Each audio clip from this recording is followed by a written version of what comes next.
고난과 위기의 때 진정한 영웅이 드러나고 그 위기의 때에 그 사람의 참 진가가 드러난다는 말입니다. 7년 풍년이 끝이 나고 마침내 중동 땅에 끔찍한 기근이 찾아 들어왔어요. 바로의 꿈에 흉악하고 파리한 일고담소가 나타나서 이전에 나타났던 살찌고 아름다운 소들을 삼켜버린 것처럼, 그리고 또 동풍에 깡마른 7 이삭이 나타나서 풍성하고 토실토실한 7 이삭을 삼켜버린 것처럼 중동 땅에 불어닥친 끔찍한 기근과 흉년은 사람들 안에 이전의 풍년에 대한 모든 기억을 다 지워버리고 그렇게 온 땅은 황폐해지고 사람들의 생명은 큰 위기에 처하게 되었습니다. 바로 그 위기의 때에 온 세상이 애굽을 주목하고 사람들마다 아우성을 지르며 애굽으로 몰려듭니다. 이유가 무엇입니까? 애굽에는 풍성한 곡식이 있다고 하는 거죠. 온 세상이 끔찍한 기근과 흉년을 맞이해서 땅이 황폐해지고 사람들마다 다 그렇게 핍절에 빠졌는데 어떻게 애굽에는 그렇게 풍성한 곡식이 있는 것일까요? 바로 한 사람, 요셉 때문입니다. 요셉이 흉년과 기근을 예고하는 바로의 꿈을 잘 해몽했을 뿐만 아니라 애굽의 총리가 돼서 실제로 뛰어난 지혜로 끔찍한 그 흉년을 잘 대비했기 때문입니다. 오늘 애굽의 총리가 된 요셉이 기근을 만나 양식을 구하온 사람들에게 돈을 바꿔서 양식을 팔기 시작하는데 깊어가는 기근으로 인해서 사람들이 가지고 있는 모든 돈마저 다 동이 나버렸어요. 그래서 계속해서 양식을 구하는 백성들에게 요셉은 이제 저들이 가지고 있는 가축을 가져오면 그것으로 곡식을 바꿔주겠다고 그렇게 제안을 하죠. 얼핏 보면 어려운 시대에 백성들의 가축마저 몰수하는 것처럼 보이지만 사람들이 양식이 없어서 생명의 위협을 받는 판에 가축들을 제대로 먹일 리가 없기 때문에 사람들에게는 곡식을 풀어서 생명을 보존하게 하고 가축들은 국가가 사들여서 먹이고 보호하려고 하는 배려이기도 한 것이죠. 그런데 중동에 찾아온 기근은 거기서 또 끝이 나지 않았습니다. 더욱 극심해져가는 기근에 이제 사람들은 자기들에게는 자기들의 몸뚱아리와 자기들이 가진 토지밖에 없다고 말하면서 제발 자기들과 자기들의 토지를 사달라고 애원하게 이릅니다. 그래서 요셉은 일부 제사장들의 토지를 제외한 거의 모든 토지를 다 구입하되 그 토지를 저들에게 경작하게 하여 저들의 생명과 토지를 함께 보존하고 보호하는 것을 우리가 보게 되죠.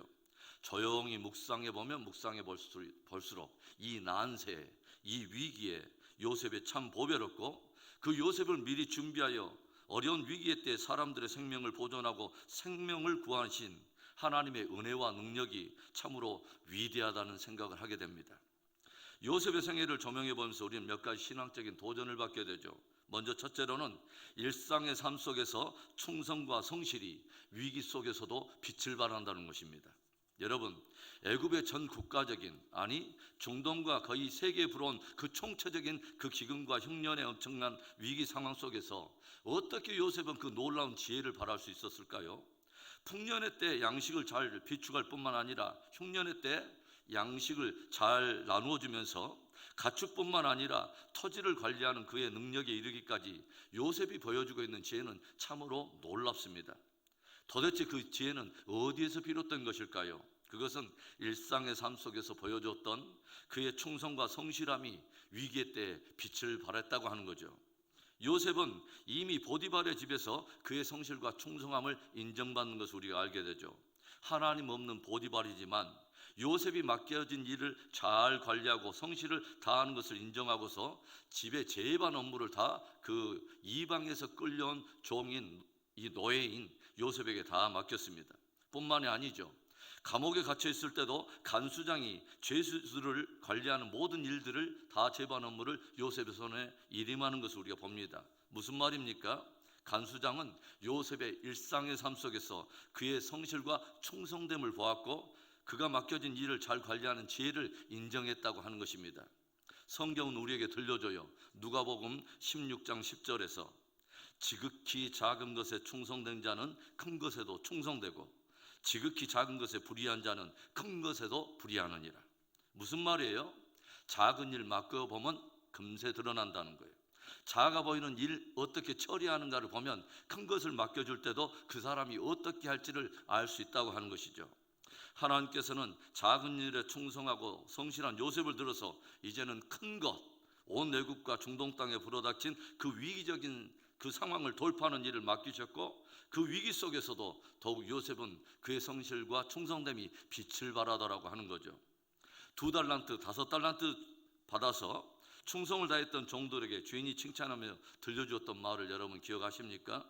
마태복음 25장 21절에 그 주인이 이르되 잘하였도다 착하고 충성된 종아, 내가 적은 일에 충성하였음에 내가 많은 것을 내게 맡기리니 내 주인의 즐거움에 참여할지어다.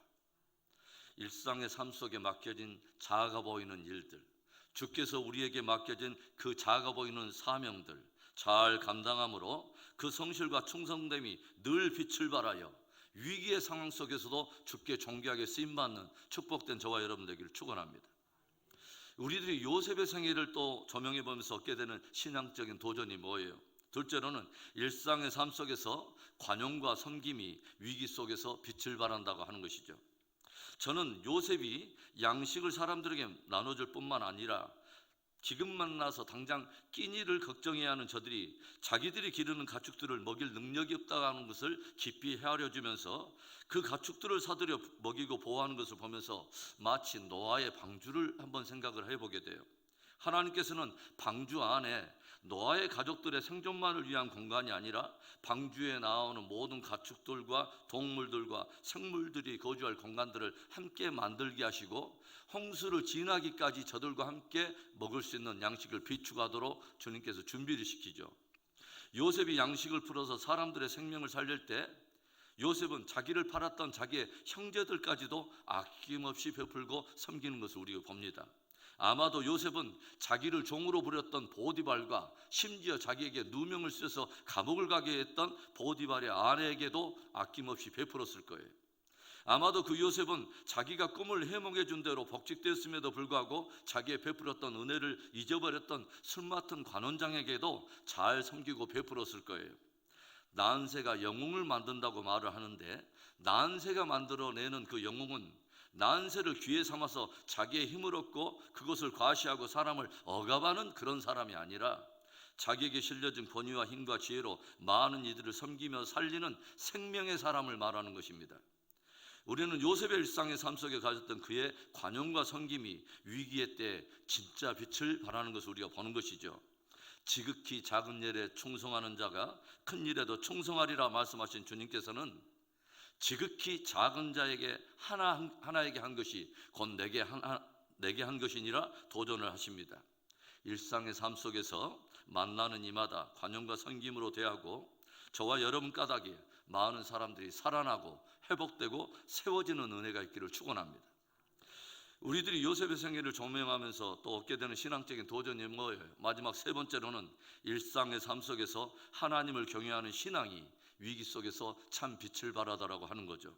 여러분, 요셉이 하나님 없는 이방 사람 보디발의 집에서도 맡겨진 일에 성실과 충성을 다했던 것, 그의 옷자락을 붙잡으면서 동침을 강요하는 보디발의 아내의 유혹을 강하게 뿌리치면서 유혹을 이길 수 있었던 것, 억울하게 누명 쓰고 갇힌 감옥에서도 성실과 충성을 다할 수 있었던 것, 그리고 그를 팔아버린 형제들을 기꺼이 용서하며 관용하며 끝까지 섬길 수 있었던 바로 이 모든 것을 가능하게 했던 믿음의 동력은 어디에 있을까요?